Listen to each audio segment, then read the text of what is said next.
to our next art activity. So today I'm going to be showing you how to draw a ballerina. This is based off of the artwork of Edgar Degas. And in a previous YouTube video, I read you the story of Degas and the Little Dancer. And in the book, it has some really great illustrations. And it actually has some real artwork, pictures, reproductions of Edgar Degas' artwork. And he doesn't always draw ballerinas, performing on stage. It's mostly them practicing, stretching, maybe even tying up their laces. But it's really great to see the movement of those bodies and of those dancers. So what helps me when I'm drawing people is to use my model. And I have a little wooden model like this. This guy is really great because it bends in all the same places that we do. So it really helps me to see where those different lines are and where those different shapes can be for when I'm drawing a person's body. Now, if you don't have a model like this, that's okay. You don't need one. You could ask maybe someone in your family to pose for you and get them to stand in maybe a dance position or maybe even just sitting. They don't even have to be, up and moving around, but it kind of helps you to kind of get up and, not be so still all the time. So I'm going to flip the camera around and I'll show you how I start to draw my person. Okay, so here's that ballerina again, and I have my wooden figure close by, or ask that person in your family to be close by too. And I did a few sketches before I even started this one to kind of help warm myself up, looking at the different angles and lines that are used to help to make a body. And I use a little extra material today too to help me with my ballerina's tutu. And this is just a cupcake wrapper. So you might have some of these in your pantry. Maybe you've been doing some baking lately.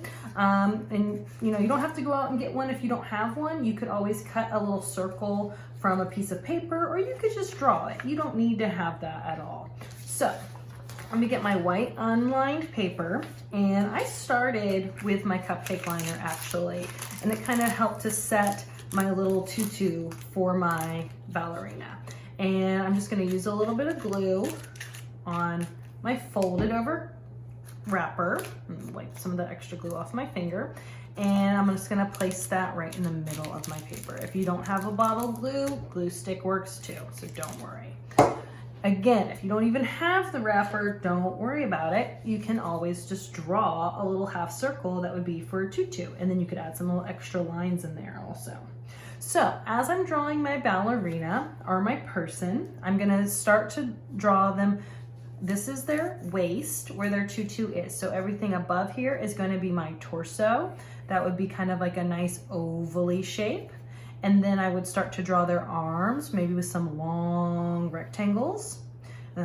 Arms kind of stretched out.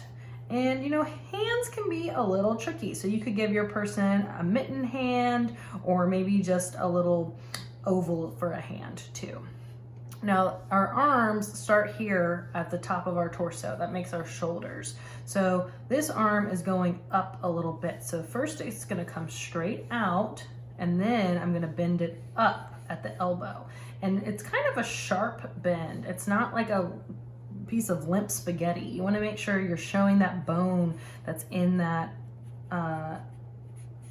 arm as well. So I'm just giving mine some mitten hands. All right, and then we're gonna draw our neck and our oval kind of egg-shaped head.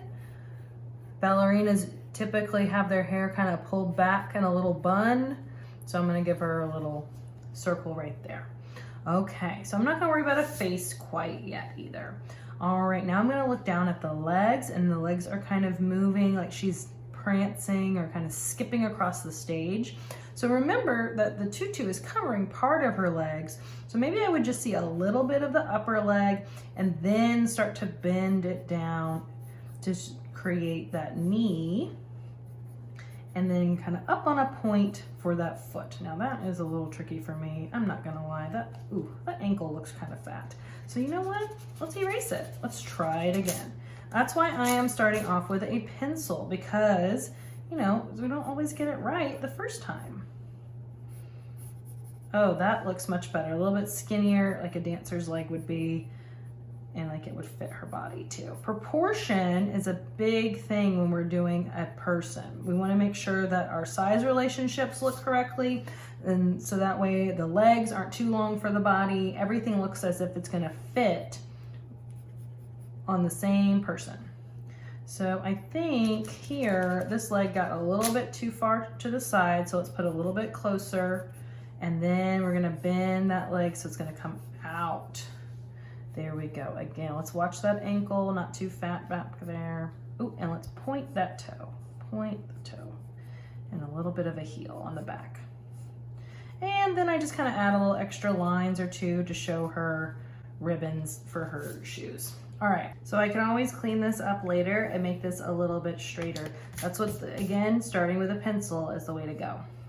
Okay, I think that's looking pretty good. So now I'm going to kind of just trace over some of my lines. I have some different Sharpies and like ultra fine tips that I like to use for this step.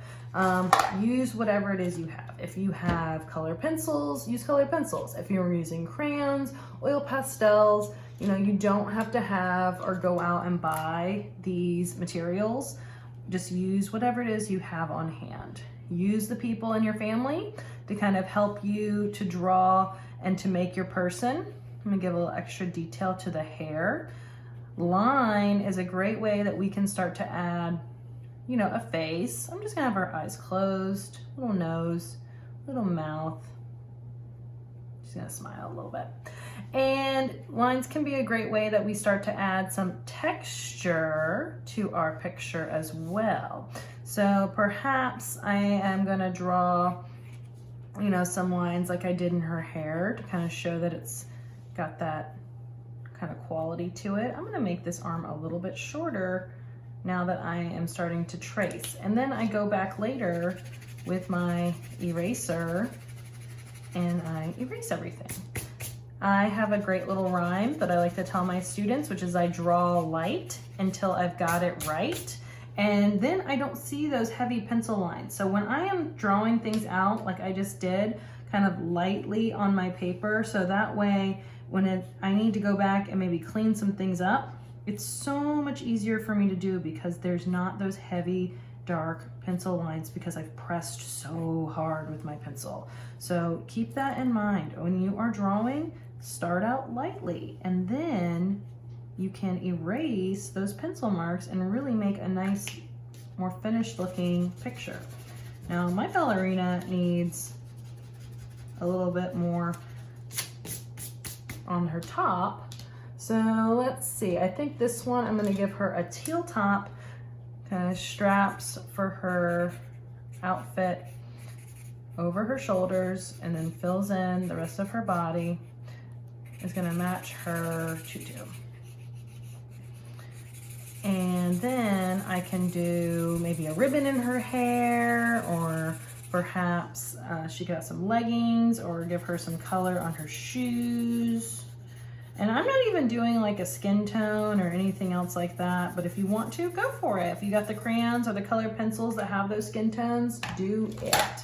Whatever you're gonna like to do. I think I'm gonna give her a stage. So let's see, I'm gonna put some big curtains behind her. Again, the lines and my curtains kind of add to that texture of that fabric. Big velvety curtains, big long curvy lines. And then let's give her that stage with a horizon line, a horizontal line around her body. And so that way it shows that she is planted firmly on the stage. And then I can add some lines here. That would be like the wood on the stage. Maybe you want to finish this up with adding a little bit of watercolor. Maybe you want to give it a little color to the background and just kind of fill in your space even more. This is your picture to create and make how you like.